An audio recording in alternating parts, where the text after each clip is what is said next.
अस्सलाम वालेकुम दोस्तों। आज हम बहुत ही डिफरेंट टॉपिक के बारे में बात कर रहे हैं और वो है रियलिज्म। चलो देखते हैं। रियलिज्म बेसिकली एक लिटरेरी मूवमेंट थी और ये मूवमेंट का मकसद जिंदगी के तजर्बात, उनका हकीकत से करीब होने का जो तजर्बात थे, जो लोग थे, जो कहानियां थी, हर क्लास की उससे फर्क नहीं पड़ता था। क्योंकि अगर आपको याद हो, उससे पहले रेनेसांस में और इवन विक्टोरियन में भी बहुत सारा टाइम में एम्परर्स और किंग के बारे में बताते थे और वो अपर क्लास सोसाइटी को डिस्कस होता था, एक रॉयल ब्लड्स थे। लेकिन इसमें हकीकत के करीब चीजों को लाया गया और बताया गया कि जो मिडिल और लोअर क्लास के जो प्रॉब्लम्स हैं उसको भी दिखाना चाहिए।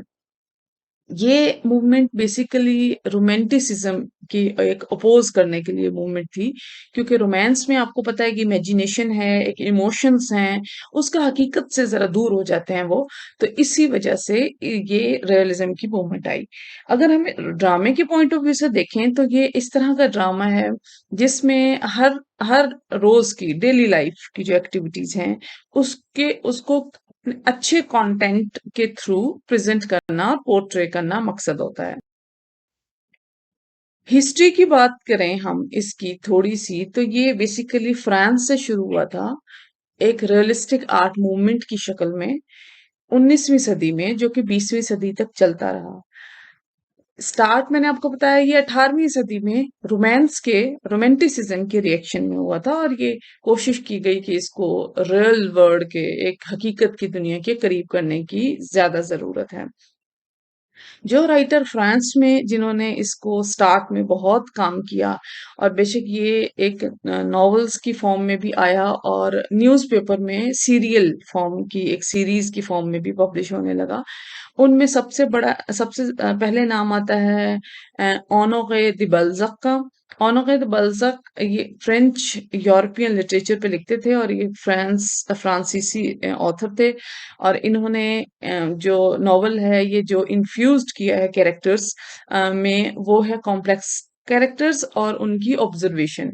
कॉम्प्लेक्स कैरेक्टर्स होते हैं ये बहुत ही इस तरह के कैरेक्टर्स हैं जिनकी डिफरेंट साइड्स ऑफ ट्रेड्स होती हैं।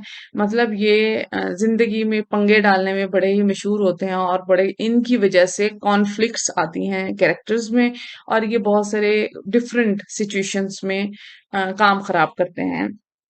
तो इनकी बड़ी अजीब सी एक पर्सनैलिटी होती है। ये थोड़े सी एबनॉर्मलिटी की डेफिनेशन से आप इसको डिफरेंट समझ सकते हो। फिर उसके बाद गुस्ताव फ्लोबर्ट, उसने बहुत काम किया है इस पर और उसने रियलिस्ट नरेशन को डाला है। नरेशन बेसिकली जो आजकल भी हम आपको पता है इस्तेमाल कर रहे हैं, और वो होता है कि कोई एक्शन या प्रोसेस एक कहानी को बताने का। सो इन दोनों ने बेसिकली इन चीजों को लेकर चले हैं, लेकिन बात और पॉइंट ऑफ व्यू और जिस चीज को फोकस किया गया वो उनकी रियलिटी थी, उस सोसाइटी के। थोड़ी सी नजर अगर हम यूनाइटेड स्टेट्स पे डालें तो यूनाइटेड स्टेट्स पे जो सबसे पहले काम किया गया या जिनका नाम हमारे सामने आता है वो विलियम डीन होवल्स हैं। 1837 में पैदा हुए थे विलियम डीन होवल्स। और एक ये अमेरिकन नॉवेलिस्ट भी थे, ये लिटरेरी क्रिटिक भी थे, ये प्ले राइट भी थे। तो इन्होंने रियलिज्म पर बहुत काम किया है। इवन उनका निक नेम रखा गया था the dean of American letters, क्योंकि उन्होंने अमेरिका को काफी रियलिस्टिक अप्रोच के साथ पोर्ट्रे किया है और अपने रीडर्स की तरफ या पब्लिक की तरफ उस उसको रिप्रेजेंट किया है। इनका ज्यादा मकसद मिडिल क्लास लाइफ को डिस्कस करना था और वो उसी के बारे में ज्यादा लिखते थे। दूसरा हमारे पास जो नाम आता है वो मार्क ट्वेन, आपने नाम सुना होगा, लेकिन मार्क ट्वेन उनका पेन नेम है, उनका असल नाम है सैमुअल क्लेमेंस। और ये वो पहले ऑथर थे जिन्होंने मिडिल अमेरिका से बेसिकली आए थे। मिडिल अमेरिका में बहुत सारे और स्टेट्स आते हैं, जैसे मेक्सिको है, सेंट्रल अमेरिका है, वेस्ट इंडीज है, कोलंबिया है, या वेनेजुएला है। तो ये मिडिल अमेरिका से हैं। तो वो चूंकि मिडिल अमेरिका को रिप्रेजेंट कर रहे थे तो उन्होंने उन्हीं के बारे में ज्यादा लिखा है। जैसे उनका एक 1884 का एक बहुत ही एक एडवेंचरस नॉवल है द एडवेंचर्स ऑफ हकरबरी फिन।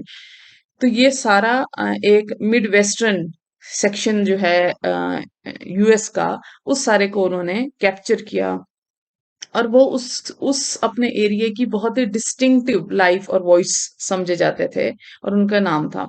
फिर स्टीफन क्रेन हमारे पास आता है। स्टीफन क्रेन्स का 1895 की जो सिविल वॉर का नॉवल है, द रेड बैज ऑफ करेज, ये मुख्तलिफ स्टोरीज के बारे में है, और ऐसी स्टोरीज के बारे में जिनको अमूमन डिस्कस नहीं किया जाता, क्योंकि वॉर या बैटल फील्ड की जो स्टोरीज होती हैं, जो बहुत ही ज्यादा, कुछ फैमिली सफर करती हैं, कुछ बहुत ही डिजास्टर्स सी, कुछ इंजरीज सी होती हैं, जो अमूमन राइटर जो है वो कभी इग्नोर भी कर देता है, लेकिन वो चूंकि रियलिटी बेस्ड थी, इसलिए बहुत सारी बातें बहुत करीब से सोसाइटी की लेकर डिस्कस की जाने लगी। और फिर आहिस्ता-आहिस्ता चूँकि पब्लिक में इसकी एनकरेजमेंट बढ़ने लगी, एप्रिसिएशन होने लगी, तो राइटर्स को भी अच्छा लगने लगा कि वो ज़्यादा से ज़्यादा जितना सच बोल सकें, जितना हकीकत के करीब बोल सकें, वो इसको लेकर जाएँ। और इवन उन्होंने वॉर के अलावा पॉवर्टी पे भी बहुत काम किया, क्योंकि गुर्बत भी एक ज़िंदगी की हकीकत है।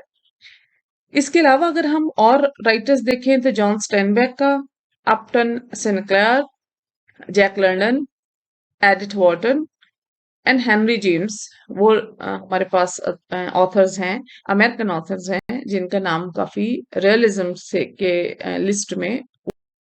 इंग्लैंड के देखें अगर हम उसको, अमेरिका के बाद अगर इंग्लैंड भी देखें, तो ये एक ऐसी मूवमेंट थी। इंग्लैंड में जब ये आई तो इतना ज्यादा अभी इन्फ्लुएंस नहीं हुआ था रियलिज्म का, और इतनी ज्यादा पॉपुलैरिटी इसने गेन नहीं की थी, और एक प्रॉपर वो जॉनरा की डेफिनेशन पे पूरा नहीं उतरती थी, और हमने उसको लिटरेचर में इतना रिकग्नाइज नहीं किया था जब से ये इंग्लैंड में स्टैब्लिश होना शुरू हुई थी। तो उसमें अगर हम देखें, नॉवलिस्ट जो बेसिक हमारे पास स्टाफ में आते हैं, जो क्रिटिक्स भी हैं और नॉवलिस्ट भी हैं, वो है डैनियल डेफोए एंड सैमुअल रिचर्डसन। इसके इनके बहुत से नॉवल आपने से गो थ्रू किया होगा, लेकिन ये इन लोगों ने बेसिकली मिडिल क्लास के बारे में लिखा, क्योंकि मिडिल क्लास के बहुत से इश्यूज डिस्कस नहीं किए जाते थे, या मैंने जैसे पहले बताया कि अपर क्लास ही, उनकी बूरजास फैमिलीज जो थी वही ज्यादा डिस्कस होती थी। जॉर्ज एलियट ने पब्लिश किया है middle March, a study of provincial life, 1871 में। ये भी बहुत एक मशहूर नॉवल था उस वक्त का यूनाइटेड किंगडम में, जो कि यूनाइटेड किंगडम की मिडिल क्लास से ही रिलेटेड था। तो बहुत सारे लोग मिडिल क्लास की ही बात करते थे, लेकिन उनका अपने अपने इंटरेस्ट की बेस पे, जैसे कुछ लोगों का सिविल वॉर वॉर में हो सकता है, कुछ का इकोनॉमी में हो सकता है, कुछ का आपकी एजुकेशन में हो सकता है, कुछ की आपके लाइफ स्टाइल या आपकी जो एक डेली लाइफ एक्टिविटी उसमें हो सकता है। तो राइटर्स के different interest and concerns different थे, उनको जिस हिसाब से उनकी ऑब्जर्वेशन थी या उनका इंटरेस्ट था। लेकिन इन लोगों ने जो स्टार्ट में हमारे पास लोग आते हैं जिनका नाम आता है, उन्होंने मिडिल क्लास पे ही काम किया।